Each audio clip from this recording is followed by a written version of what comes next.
What's going on, y'all? This your boy General Africa. I want to make another video. I was just watching Town Business video on the two murders of William Sims and James Means. And so shout out to that brother. Go check out his channel. Go check out the video. Great video.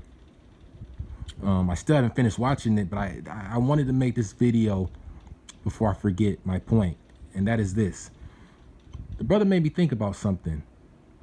Town was talking about how the people should be charged with hate crimes, and they should.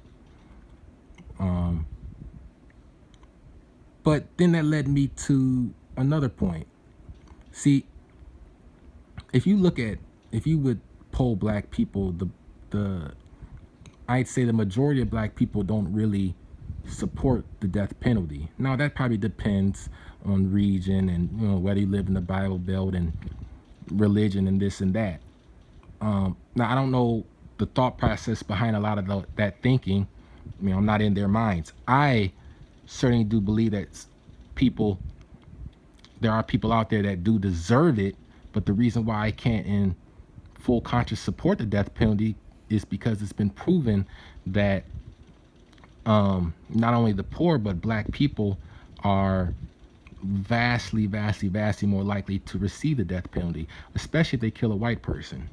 A white person that kills a black person is far more likely to not receive the death penalty, whereas a black person that kills a white person is much more likely to receive the death penalty. And it's also been proven that it doesn't deter crime. It doesn't deter crimes. But that's not really the main reasoning for that opinion of mine.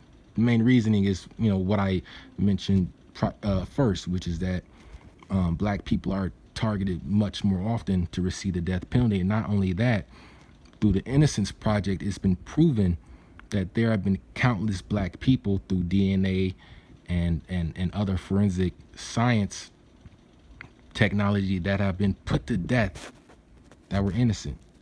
And there have been hundreds of black men who have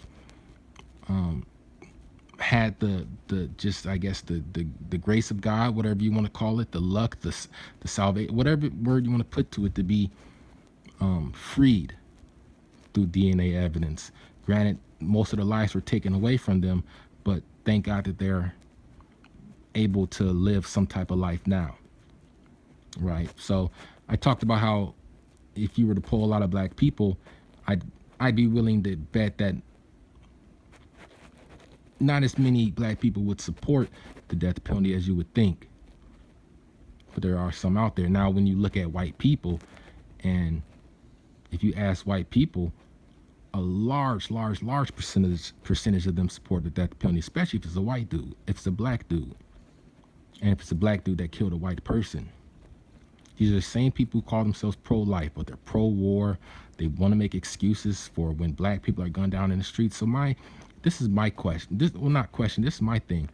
Well, if the three white supremacists that murdered William Sims, now the police are saying they believe it's a hate crime. And if it is a hate crime, which I do believe also, they should be charged for it. Well, if it was a hate crime, then that means it was premeditated. If it's premeditated murder, where they robbed, beat, and gunned down this brother and left him in the street like a dog, they should receive capital punishment.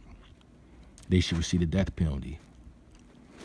Now, I know California doesn't execute. There's a moratorium going on, but I want to send a message. So, to the cave demons that murdered that brother, that beat him and robbed him and targeted him because of his race, they should receive the death penalty. Fair is fair, right?